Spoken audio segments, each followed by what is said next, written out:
সাইয়্যিদুনা লূত আলাইহিস সালাম আল কুরআন আল কারীমে বর্ণিত 25 জন নবীদের মধ্য থেকে তিনি অন্যতম একজন নবী। তিনি ছিলেন সাইয়েদনা ইব্রাহিম আলাইহিস সালামের ভাইয়ের ছেলে, অর্থাৎ আপন ভাতিজা। সাইয়েদনা ইব্রাহিম আলাইহিস সালাম ইরাকের বাবেল শহর থেকে যখন ফিলিস্তিনে হিজরত করেন, লূত আলাইহিস সালামও সাথে সাথে ওনার সাথে হিজরত করেছিলেন, এবং তিনি কেবল একমাত্র মানুষ যিনি বাবেলের অধিবাসীদের মধ্য থেকে তার আপন চাচা সাইয়েদনা ইব্রাহিম আল খলিলের উপর ঈমান এনেছিলেন। আল্লাহ তাআলা বলছেন ফাআমানা লাহু লূত। ইব্রাহিম আলাইহিস সালামের উপর কেউ ঈমান আনেনি, কেবলমাত্র লূত আলাইহিস সালাম ছাড়া। ফাকালা ইন্নী মুহাজিরুন ইলা রাব্বি। আর ইব্রাহিম বললেন যে আমি হিজরত করব আমার রবের দিকে বা রবের আদেশে ফিলিস্তিন ভূখণ্ডে।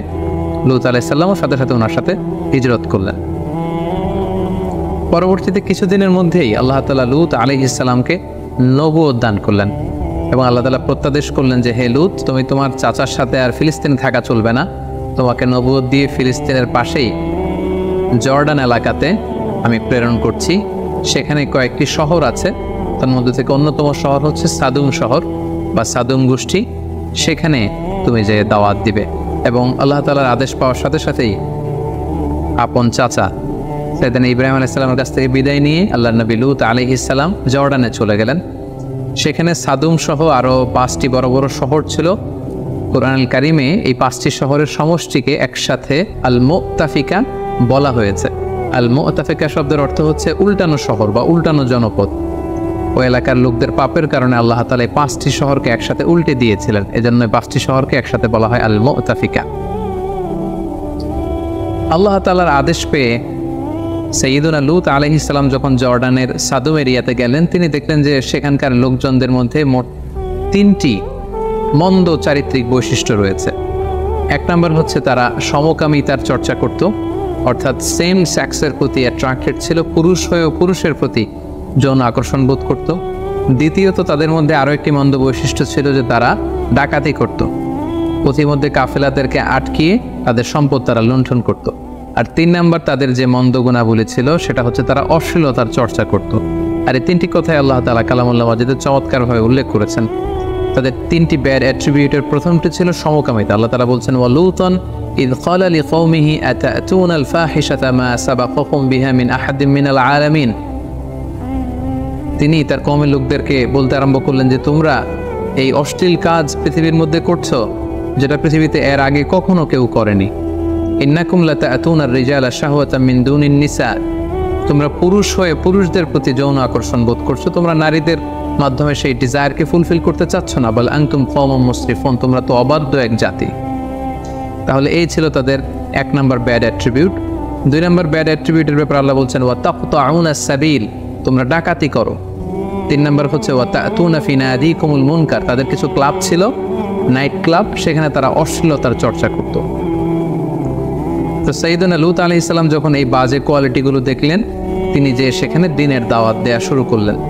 প্রথমেই যেই বিরোধের মুখোমুখি তিনি হলেন যে তারা কোনো ক্রমে এই সমকামিতা থেকে ফিরে আসবে না।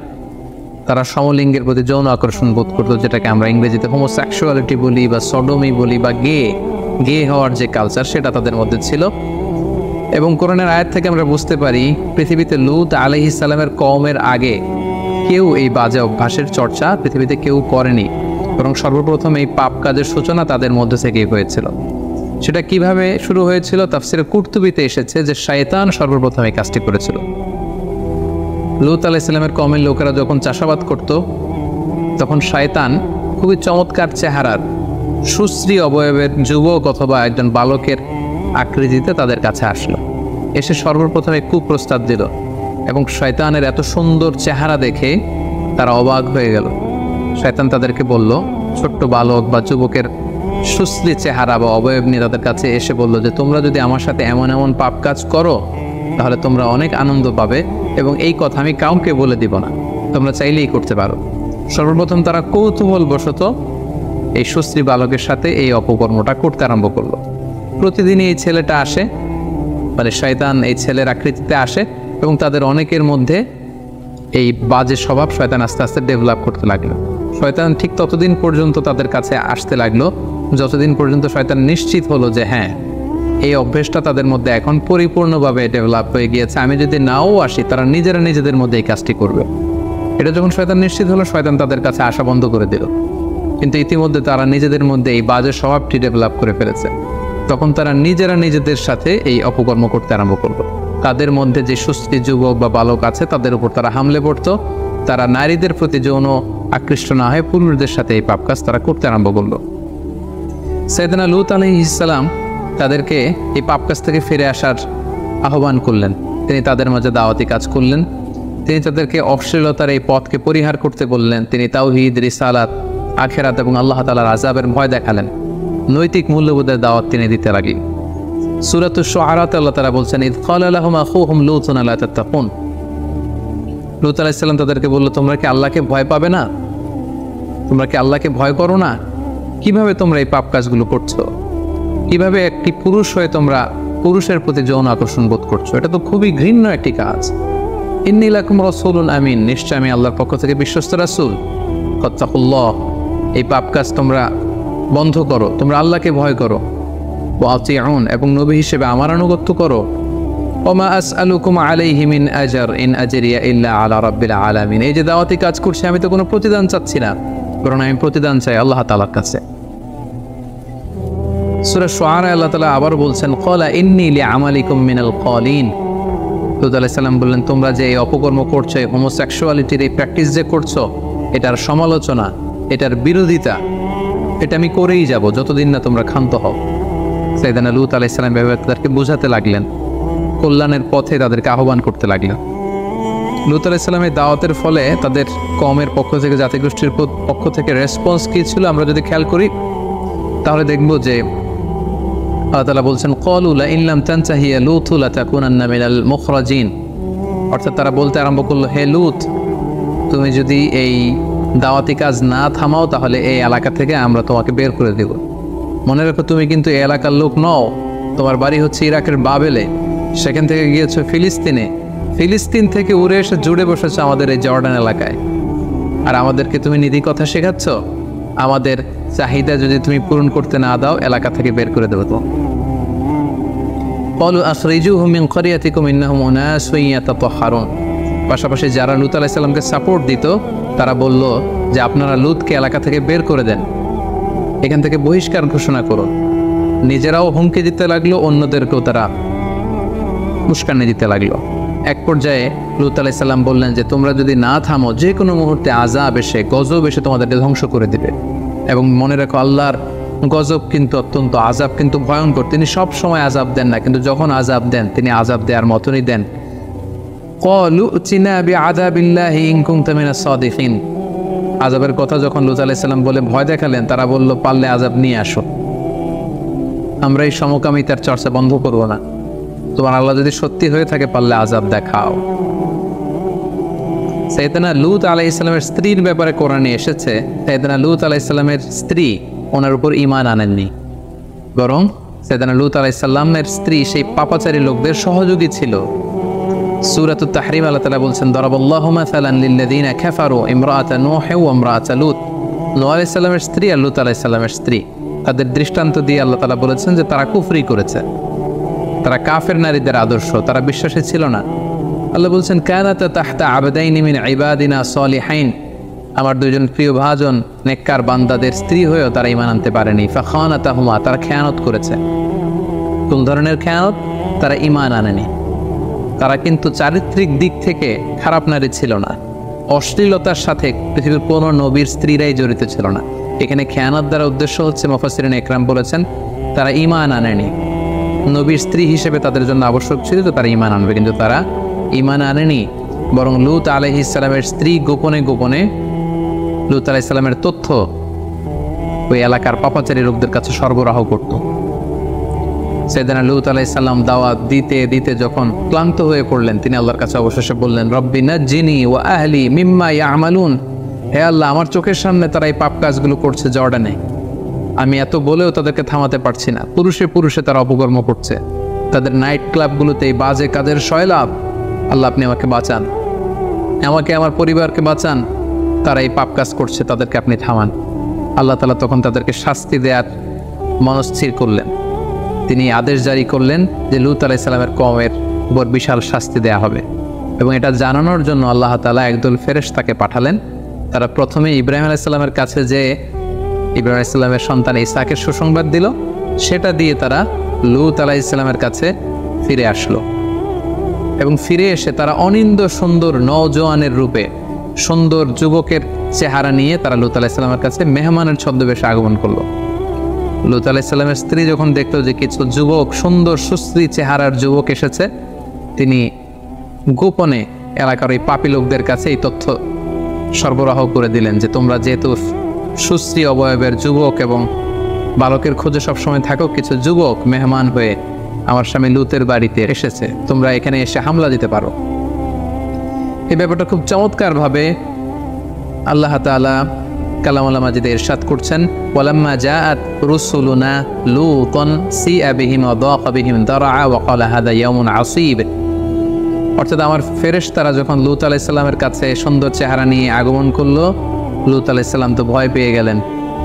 তিনি বললেন, হায় রে, আজকের দিনটা তো বড্ড কঠিন হবে, কারণ এত সুন্দর যুবক তারা যে আমার বাড়িতে মেহমান হয়ে এসেছে, সাদুম এলাকার পাপাচারী, অন্যায়কারী, হোমোসেক্সুয়াল প্র্যাকটিস যারা করে, তারা যদি এটা জানে, আমার কাছ থেকে তাদেরকে ছিনিয়ে নেওয়ার জন্য তো আপ্রাণ চেষ্টা করবে। আজকের দিনটা বড্ড কঠিন হবে। ওয়াজাআহু কওমুহু ইউহরাউনা ইলাইহি ওয়া মিন ক্বাবলু কানু ইয়ামালুনা সাইয়্যাত। যারা এই পাপ কাজে অভ্যস্ত ছিল, তারা হুমড়ি খেয়ে লূত আলাইহিস সালামের বাড়িতে হামলে পড়লো। চারদিক থেকে তারা আক্রমণ চালানো শুরু করলো, যে কোনো মূল্যে তারা ছিনিয়ে নেবে। লূত আলাইহিস সালাম উপায়ন্তর না দেখে ক্বালা ইয়া কওমি হাউলাই বানাতি কুননা আতহারু লাকুম। তিনি অত্যন্ত অসহায়, আকুতি এবং কাকুতি মিনতি জানিয়ে বলল, হে আমার এলাকার লোকেরা, আমার মেহমানদের গায়ে হাত দিও না। এই যে দেখো, আমার ঘরে কিছু মেয়ে আছে, তারা তোমাদের জন্য পবিত্র। আমার মেয়েদেরকে নিয়ে যাও, তাদেরকে বিয়ে করো এবং তাদের মাধ্যমে তোমরা তোমাদের যৌন চাহিদাকে নিবারণ করো, কিন্তু আমার মেহমানকে অপদস্থ করো না। ওয়ালা তুখজুনি ফি দয়ফি, আমার মেহমানদেরকে অপদস্থ করো না। আলাইসা মিনকুম রাজুলুন রশীদ, তোমাদের মধ্যে কি একজনও ভালো লোক নেই? একজন নবী কতটা অনুনয়ের স্বরে, কতটা বিপদে পড়লে এই ধরনের স্টেটমেন্ট দিতে পারেন। ক্বালু লাকাদ আলিমতা মা লানা ফি বানাতিকা মিন হক। তখন এলাকাবাসী বলল, হে লূত, তুমি তো আগে থেকে ভালো করেই জানো তোমার মেয়েদের প্রতি আমাদের কোনো আকর্ষণ নেই। আউযুবিল্লাহ। ওয়া ইন্নাকা লা তা'লামু মা নুরিদ, আর আমরা যে কি চাই, আমরা কিভাবে আমাদের ডিজায়ারকে ফুলফিল করতে চাই, এটা তুমি ভালো করেই জানো। আমরা তোমার মেহমানদেরকে ছিনিয়ে নিতে এসেছি, তোমার মেয়েদের জন্য আসেনি। ক্বালা লাউ আন্না লি বিকুম কুওয়াহ আও আওয়ি ইলা রুকনিন শাদীদ। আফসোস করে লূত আলাইহিস সালাম বললেন, হায় রে, কোনো একটা সাহায্যকারী যদি আমার থাকতো যে আমাকে সাহায্য করবে, যার কাছে আমি আশ্রয় নিব। আল্লাহর পাঠানো ফেরেশতারা যারা যুবকের আকৃতিতে এসেছিল, ওনারা যখন দেখলেন যে লূত আলাইহিস সালাম অত্যন্ত দুশ্চিন্তা ফিল করছেন, তিনি পেরেশান হয়ে উঠেছেন, ওনাকে সান্ত্বনা দেওয়ার জন্য কল ফেরেশতারা বলল, ইয়া লূত, হে আল্লাহর নবী লূত, আমরা কিন্তু সাধারণ যুবক নই। ইন্না রুসুলু রাব্বিক, আমরা আপনার রবের পক্ষ থেকে পাঠানো আল্লাহর ফেরেশতা। ওরা তো জানে না। লাইয়াসিলু ইলাইক, আপনি ভয় পাবেন, ওরা আপনারও কিছু করতে পারবে না, আমাদেরও কিছু করতে পারবে না। আমরা এসেছি আল্লাহ তাআলার ঘোষণা শুনিয়ে দেবার জন্য। আল্লাহ তাআলা এই এলাকার উপর আযাব পাঠাবেন, ভয়ঙ্করতম আযাব। ফাআসরি বিআহলিকা বিকিতইম মিনাল লাইল, এই রাতের কিছু অংশ বাকি থাকতেই আপনি সেফ জোনে চলে যান। আল্লাহর আদেশ হচ্ছে আপনি সেফ জোনে চলে যান। ওয়ালা তালতাফিত মিনকুম আহাদ, আর যাওয়ার সময় পিছনে ফিরে তাকানো যাবে না, এটা আল্লাহর আদেশ। ইল্লা ইমরাআতাক, তবে আপনার স্ত্রীকে নিয়ে যেতে পারবেন না। আপনি আর আপনার উপর ঈমান এনেছে আপনার মেয়েরা, শুধু এরাই এলাকা ছেড়ে আপনারা সেফ জোনে চলে যান। ইন্নাহু মুসিবুহা মা আসাবাহুম, আপনার এলাকাবাসীর নসিবে যা ঘটবে আপনার স্ত্রীর ভাগ্যেও তাই ঘটবে, কারণ আপনার স্ত্রী আপনার উপর ঈমান আনেনি এবং আপনার গোপন তথ্যগুলো এলাকাবাসীর কাছে সে লিক করে দিত, প্রচার করে দিত। ইন্না মাওঈদাহুমুস সুবহ, আর আল্লাহর বেঁধে দেওয়া, আল্লাহর ফয়সালা হচ্ছে আযাবের সময়টা হচ্ছে ফজরের সময়। ফজরের সময় হতে না হতে আযাব নেমে আসবে। আলাইসা সুবহু বিকরিব, ফজর হতে তো বেশি দেরি নেই, তাড়াতাড়ি রাতের কিছু অংশ বাকি থাকতে চলে যান। এই ঘটনা শোনার সাথে সাথে সেদিন লূত আলাইহিস সালাম ওনার মেয়েদেরকে নিয়ে সেফ জোনে চলে গেলেন এবং আল্লাহ তাআলা আযাব পাঠালেন। আযাব কি ছিল? আযাবের প্রথম ধাপ ছিল সাইয়েদনা জিবরাইল আলাইহিস সালাম এসে পাখা দিয়ে এক ঝাপটা মেরে এলাকার সব পাপীগুলোর চোখগুলোকে অন্ধ বানিয়ে দিলেন। আল্লাহ তাআলা বলছেন ওয়ালাকাদ রাওয়াদুহু আন দাইফিহি ফাতামাসনা আ'য়ুনাহুম ফাযুকু আযাবি ওয়া নুযুর। আমি তাদের প্রত্যেকের চেহারাকে অন্ধ বানিয়ে দিলাম, পাখা দিয়ে জিবরাইল আলাইহিস সালাম এক ঝাপটা মেরে সবাইকে অন্ধ বানিয়ে দিল। ফাআখরাজনা মান কানা ফিহা মিনাল মুমিনিন, আল্লাহ বলেন আমি বিশ্বাসীদেরকে এলাকা থেকে বের করলাম। আর বিশ্বাসী কারা ছিল? শুধুমাত্র লূত আলাইহিস সালাম আর ওনার মেয়েরা। ফামা ওয়াজাদনা ফিহা গায়রা বাইতিন মিনাল মুসলিমিন, একটা মুসলিম পরিবার ছাড়া আমি একটা পরিবারও পাইনি, সেটা ছিল লূতের পরিবার। লূত আলাইহিস সালাম আর তার মেয়েরা সেফ জোনে চলে গেল। আল্লাহ তাআলা বললেন তখন আমি আসল শাস্তি পাঠালাম, সেটা কি? ফাজআলনা আলিয়াহা সাফিলাহা ওয়া আমতারনা আলাইহিম হিজারাতাম মিন সিজিল, আমি এই এলাকার উপরের মাটি নিচের মাটি উলট পালট করে দিলাম। সাইয়েদনা জিবরাইল আলাইহিস সালাম পাখার ঝাপটা দিয়ে সবাইকে অন্ধ বানিয়ে দিলেন। এরপর পাখা দিয়ে পুরো জর্ডানের শহরটাকে তিনি আকাশে তুলে উপর করে ধপাস করে জমিনে আবার ফেলে দিলেন। ফলে নিচের মাটি চলে গেল উপরে, উপরের মাটি নিচে। আল্লাহ তাআলা বললেন ওয়া আমতারনা আলাইহিম হিজারাতাম মিন সিজিল, এরপর আমি উল্কা বৃষ্টি নাজিল করলাম, পাথরের বৃষ্টি নাজিল করে সালফার অ্যাসিড দিয়ে পুরো এলাকাটাকে ঝলসে দিয়ে উল্কা নিক্ষেপ করে করে পুরো জর্ডানের এই সাদুম এরিয়াটাকে আমি ধ্বংস করে দিলাম, ম্যাসাকার করে দিলাম, নাস্তানাবুদ করে দিলাম। সূরাতুন নাজম আল্লাহ তাআলা বলছেন ওয়াল মুতাফিকাতা আহওয়া, অর্থাৎ পুরো শহরটাকে উল্টে দিলেন। হি ডিস্ট্রয়েড দ্য ওভারটার্নড অ্যান্ড ওভারথ্রোন সিটিজ, এটাকে জনপদ উল্টানো শহর বলা হয়। জিবরাইল আলাইহিস সালাম পুরো শহরটাকে মানুষ সহ আকাশে তুললেন, পুরো এলাকাবাসী চিৎকার হইচই করে পুরো এলাকাটা কাঁপিয়ে তুলল। জিবরাইল আলাইহিস সালাম পুরো শহরটাকে একসাথে উঠিয়ে আবার উল্টো করে জমিনের মধ্যে তিনি উপর করে ফেলে দিলেন। আল্লাহ তাআলা আকাশ থেকে পাথর আর উল্কা নিক্ষেপ করতে করতে পুরো জাতিটাকে শেষ করে দিল। আল্লাহ তাআলা কেন লূত আলাইহিস সালামের কওমের শহরটাকে উল্টে দিলেন? অন্য কোনো জাতিগোষ্ঠীকে তো আল্লাহ তাআলা এভাবে উল্টানো শাস্তি দেননি। এর কারণ হচ্ছে তারা আল্লাহ তাআলার দেয়া যে প্রাকৃতিক সিস্টেম এটাকে উল্টে দিয়েছিল। কারণ আল্লাহ তাআলার দেয়া প্রাকৃতিক বিধান হচ্ছে নারী আকৃষ্ট হবে পুরুষের প্রতি, পুরুষ আকৃষ্ট হবে নারীর প্রতি। একজন পুরুষ বিবাহ করে একজন নারীর সঙ্গ পেয়ে তার সংস্পর্শে যেয়ে সে তার ডিজায়ারকে ফুলফিল করবে, এটা হচ্ছে প্রাকৃতিক নিয়ম, একটা ন্যাচারাল ল।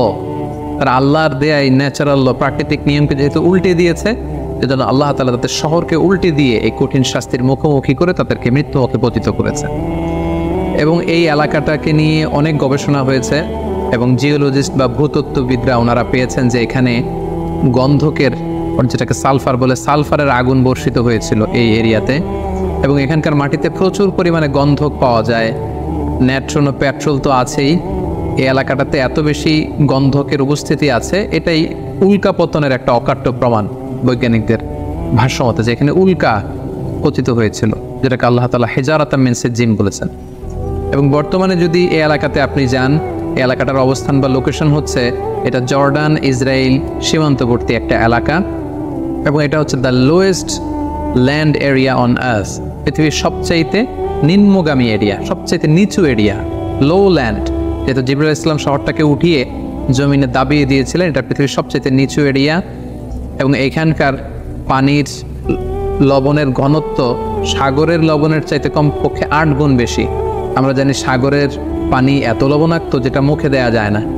সাগরের পানি যতটা লবণাক্ত, এই ডেড সির পানি হচ্ছে 8 গুণ বেশি লবণাক্ত। এবং সেখানে আপনারা একটা সাগর দেখতে পাবেন যেটাকে বলা হচ্ছে ডেড সি বা মৃত সাগর, আরবিতে বলা হয় আল বাহরুল মাইয়িত।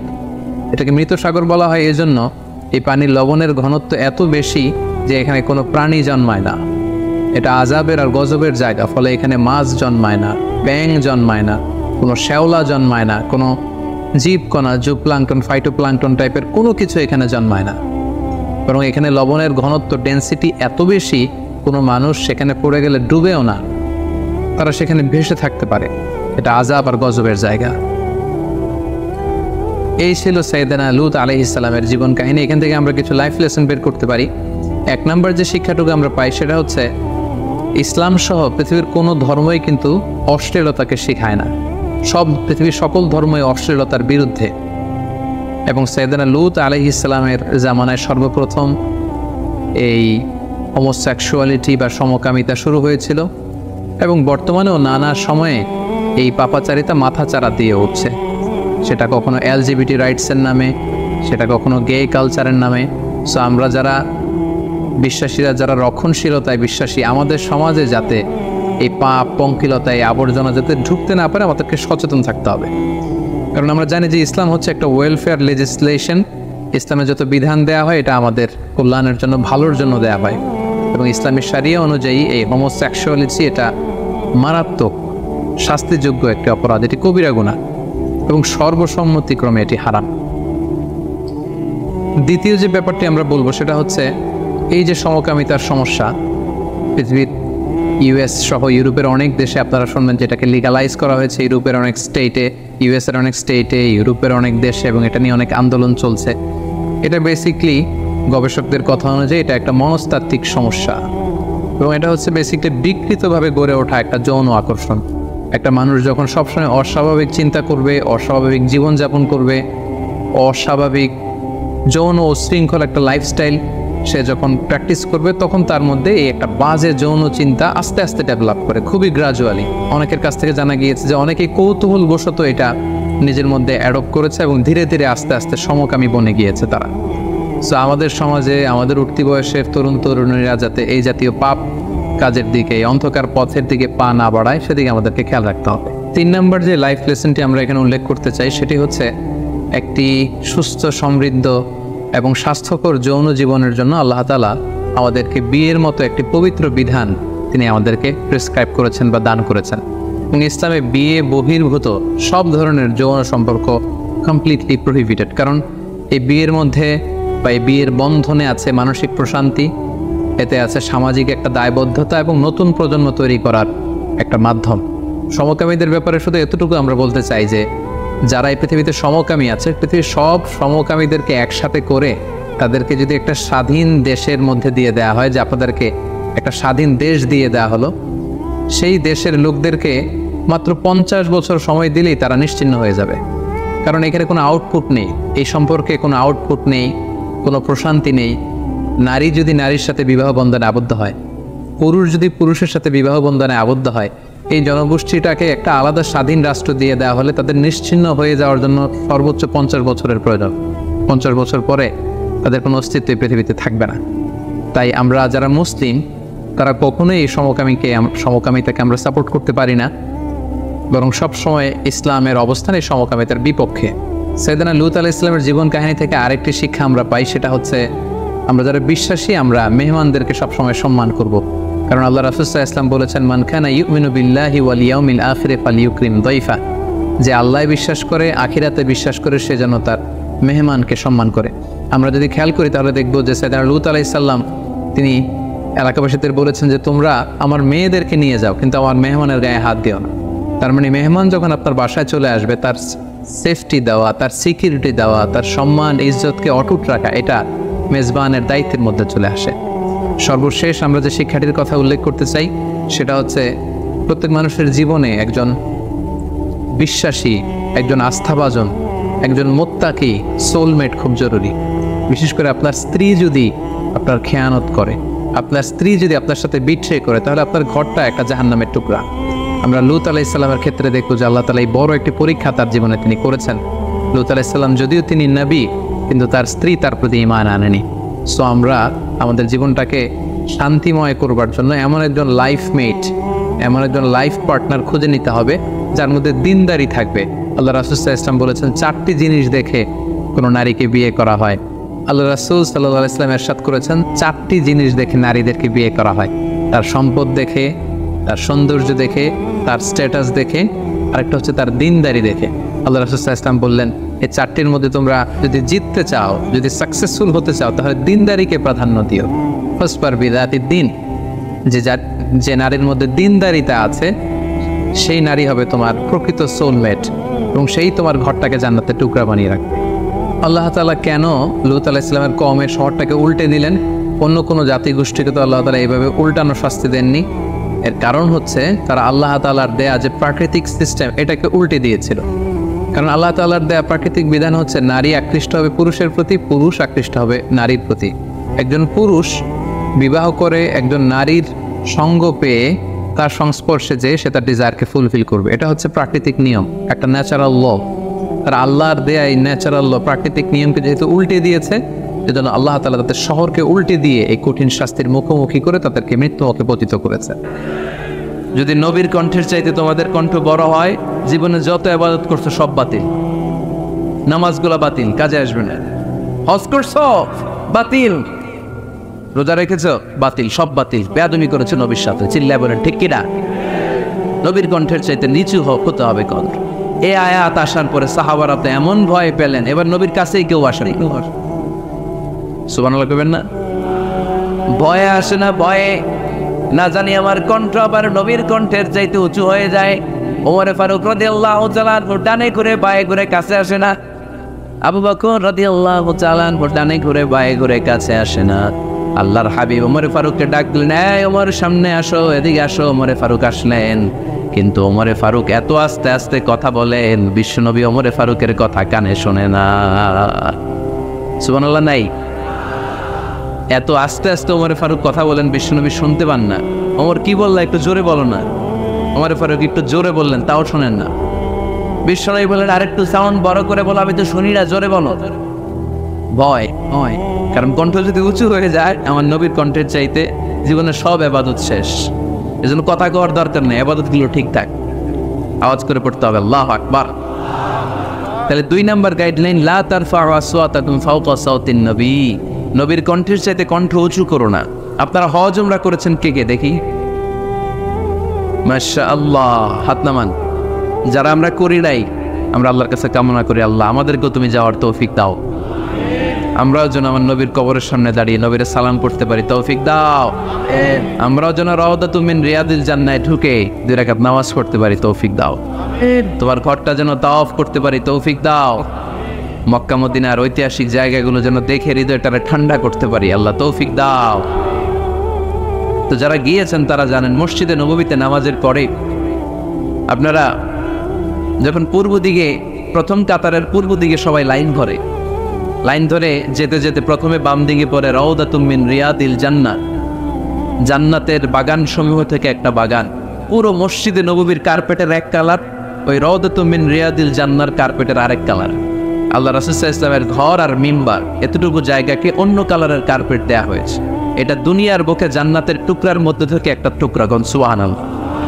হাজিরা খুব ভিড় করে এখানে নামাজ পড়ার জন্য। এটা বাম দিকে পাবেন। এরপরে যেতে যেতে কিছু দূর যাওয়ার পরেই বাঁ দিকে পাবেন বিশ্বনবী সাল্লাল্লাহু আলাইহি ওয়াসাল্লামের কবর, আল কবর আশ শরীফ। আমার নবী এখানে শুয়ে আছে।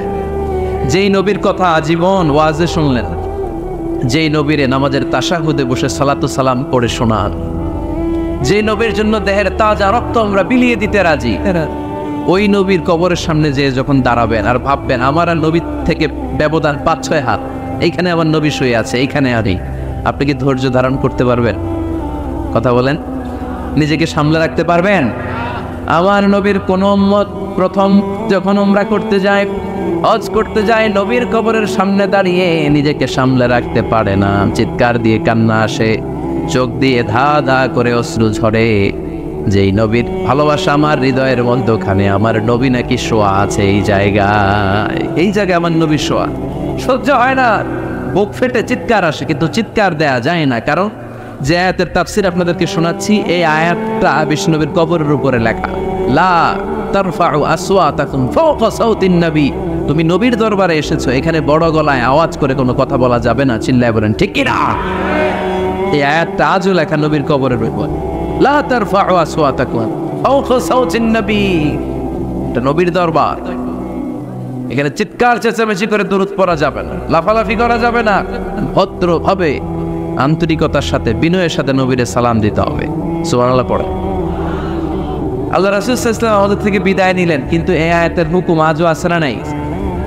অনুরূপভাবে যারা আমাদের উস্তাদ, মা বাবা, আধ্যাত্মিক নেতা, ধর্মীয় গুরু, ইসলামী আন্দোলনের নেতা, তাদের সামনেও উচ্চবাচ্য করে আওয়াজ করা যাবে, তাদের সাথে ভদ্র ভাষায় কথা বলার দরকার আছে না নাই? তাহলে 2টা গাইডলাইন আমরা পেলাম। প্রথম গাইডলাইন হচ্ছে আল্লাহ রাসূল যা বলেছে এটাই ফাইনাল। এটাই কি? কথা বুঝে নাই? আল্লাহ রাসূল যা দিয়েছে সেটা কি ফাইনাল। আর 2 নাম্বার হচ্ছে নবীর কণ্ঠের চাইতে কণ্ঠ উঁচু করা যাবে যাবে না।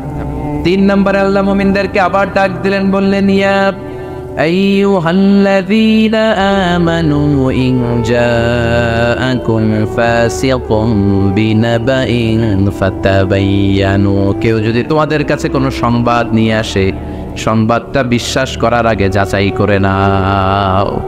আদেশটা কার? জোরে বলেন। আমরা কিছু শুনলেই বিশ্বাস করি, এরকম আছে না নাই? যা শুনে তাই বিশ্বাস করে, এরকম করা যাবে? তো কি করবেন তাইলে? হ্যাঁ, কি করতে হবে? ঠিক না বে ঠিক? হ্যাঁ, ঘটনাটা ঠিক না বে ঠিক, এটা আমাদেরকে যাচাই করতে হবে। You have to justify the news. You have to verify the report. Whatever you found in social media or Facebook, don't share. Think twice before you share, man. Share করার আগে দুইবার ভাববেন যে শেয়ার করবো কি করবো না। একটা কিছু পাইলেই শেয়ার মেরে দেয়, সে দিচ্ছে শেয়ার, তার বন্ধু দেয় শেয়ার, পুরা ফেসবুকের মধ্যে বাড়াবাড়ি। আছে না নাই? আসলে এরকম কিছু ঘটেই নাই, আছে না নাই?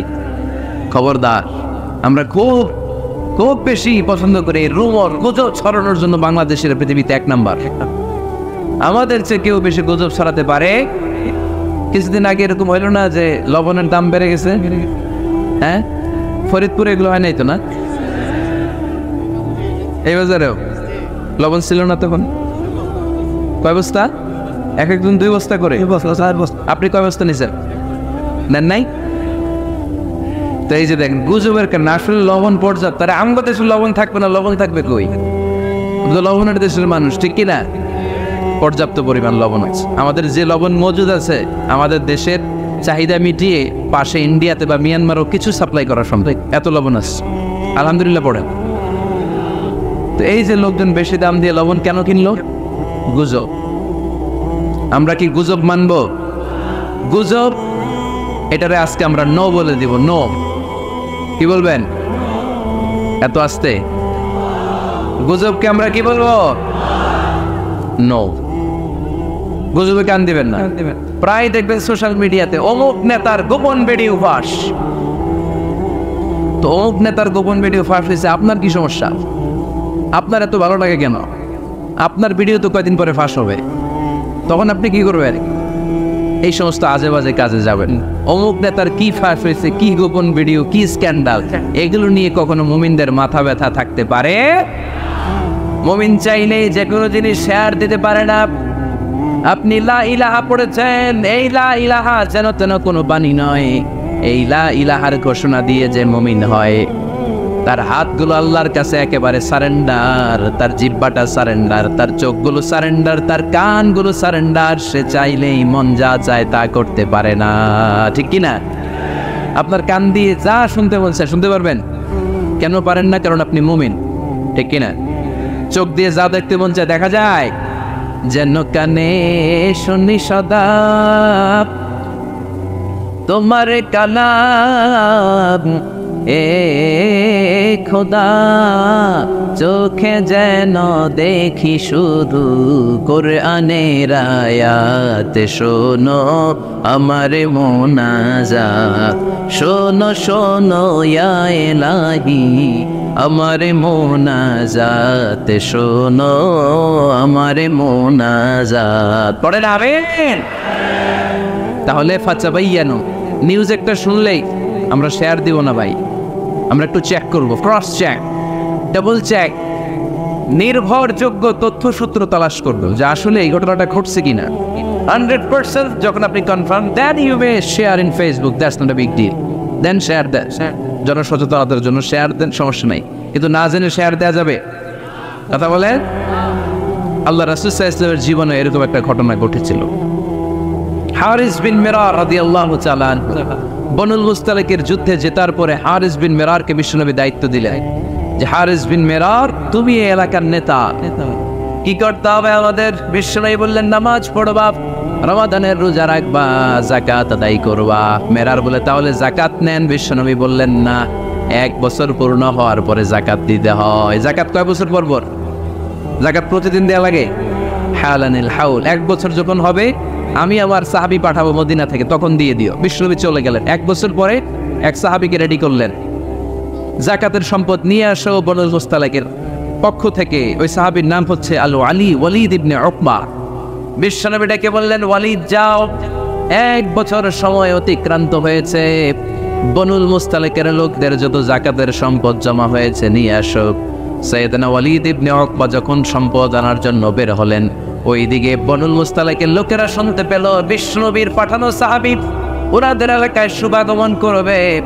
ওই সাহাবীকে লাল গাড়িচার সংবর্ধনা দেওয়ার জন্য সেনাবাহিনী সহ পুরো এলাকা থেকে সব সৈন্যবাহিনী সহ তারা মরুভূমির মধ্যে এসে দাঁড়িয়ে রয়েছে। সুবহানাল্লাহ পড়ে। নবীর সাহাবীর আগমন হবে, নবীর সাহাবীর শুভাগমন। উনি এসে আমাদের এলাকার যাকাতের টাকা কালেকশন করে নিয়ে যাবে, ওনাকে সংবর্ধনা দিব, বের হও। তলোয়ার নিয়ে, ঘোড়া নিয়ে, গার্ড দিয়ে আমরা দাঁড়িয়ে থাকি। তো মরুভূমিতে সবাই দাঁড়ায় আসছে। ওয়ালিদ ইবনে উকবা মদিনা থেকে বিশাল রাস্তা পাড়ি দিয়ে যখন বনুল মুস্তালিকের এলাকার কাছাকাছি দূর থেকে দেখে তলোয়ার নিয়ে লোকজন দাঁড়ায় আসছে। কি নিয়ে দাঁড়ায় আসছে? উনি ভাবছে আমারে মারার জন্য দাঁড়ায় আছে। উনি মনে মনে ভাবলেন বিশ্বনবী পাঠালেন যাকাত নেয়ার জন্য, যাকাত পরে নিব, আগে জান সামলাই। কারণ এলাকার লোকেরা সব তলোয়ার নিয়ে সেনাবাহিনী সহ দাঁড়ানো। আসলে কথাটা কি ঠিক? মারার জন্য দাঁড়ায় আছে। কি জন্য? সম্মান দেওয়ার জন্য, ওয়েলকামিং রিসেপশন দেওয়ার জন্য। উনি ভাবলেন আমারে কচিকাটা করবো, এক কাজ করি, ওদিকে না যে অ্যাবাউট টার্ন উল্টা করি। যেই চিন্তা ওই কাজ। সাহাবী ওয়ালিদ ইবনে উকবা উল্টা করে গেলেন। মন্দ ধারণা নিয়ে ফিরে যেয়ে বিশ্বনবীরে বললেন, নবী আপনি আমার মায়ের খাওয়ার জন্য পাঠাইছিলেন, যাকাত আনার জন্য পাঠিয়েছেন, কিন্তু তারা যাকাত তো দিবেই না, আমারে হত্যার জন্য তলোয়ার নিয়ে দাঁড়িয়েছিল গো নবী। কথা কি সত্য? উনি ভুল বুঝতে পারছেন, উনি ভুল বুঝেছেন। না বুঝে ভুল কথায় বিশ্বনবীর কাছে প্রচার করে দিলেন। আল্লাহর হাবিব সাল্লাল্লাহু আলাইহি ওয়াসাল্লাম সহজ সরল মনা নবী, সাহাবী তো আর মিথ্যা বলবেন না। বিশ্বনবী বিশ্বাস করলেন। বিশ্বাস করে খালিদ ইবনে ওয়ালিদের নেতৃত্বে 1000 সৈন্যের অভিযান পাঠালেন। বললেন যাও, যে দেখো ঘটনা কি, ঘটনা সত্য হলে অভিযান চালাও। আল্লাহ বলেন নবী অভিযান পরে চালায়েন, একটু থামেন। ফাতাবায়ানু ইন জাআকুম ফাসিকুম বিনাবাইন ফাতাবায়ানু। নবী ওয়ালিদ এসে আপনার কাছে দেই তথ্য প্রচার করেছে, তথ্যটা সঠিক নয়, আগে যাচাই করেন, তারপরে অ্যাকশনে যান। ঠিক কি না? আমরা ডাইরেক্ট অ্যাকশন মারি। আমরা কি করি? Action, action, direct action. সত্য না মিথ্যা ধারধারি না। আল্লাহ বললেন নবী অভিযান চালাবেন না। ওয়ালিদ যেই কথা আপনারে বলেছে এই কথাটা সত্য নয়। আন তুসিবু কওমান বিজাহালাতিন ফাতুসবিহু আলা মা ফাআলতুম নাদিবিন। আপনি যদি ওই মুসলমানদের এলাকায় না জেনে অভিযান পাঠান, এই অভিযানে যদি কেউ মারা যায়, প্রত্যেকটা মৃত্যুর দায়ভার কিন্তু আপনার কাঁধেই বর্তাবে গো নবী। ঠিক কি না? এই যে আপনি চেক না করে, জাস্টিফাই না করে, নিশ্চিত না হয়ে ওয়ালিদের কথায় বিশ্বাস করেই বনুল মুস্তালিককে অ্যাটাক করার জন্য 1000 সৈন্যবাহিনী পাঠালেন। ওরা যদি আক্রমণ করতো, কেউ যদি মারা যেত, এই দায়ভার কার? আমার নবীর। ঠিক কিনা? নবীকে শিখানোর মাধ্যমে আল্লাহ তাআলা গোটা উম্মাহকে শিখাই দিলেন, ইন জাআকুম ফাসিকুম বিনাবাইন ফাতাবায়ানু। কেউ যদি খবর নিয়ে আসে, শুনেই বিশ্বাস করো না, আগে যাচাই করো, আগে চেক করো, তারপরে বিশ্বাস করবা। ঠিক কিনা? তাহলে এখন থেকে একটা কিছু শুনলে বিশ্বাস করবেন। একজন এসে বলল, ভাইজান আপনার মেয়েরে দেখলাম আরেক ছেলের সাথে বাজারে ঘোরাফেরা করে, ওই রমনার বটমূলে দেখলাম আপনার মেয়ে আরেক ছেলেরে নিয়ে ফষ্টি নষ্টি করে। লোকের কথা বিশ্বাস করে বাসায় যে মেয়ের চুলের মধ্যে ধরে মাইর, আইজো মার কাইলো মাইর। এরকম হইতে পারে না? হয়তো ওই লোক আপনার মেয়ের মতো দেখতে আরেক মেয়েকে দেখছে।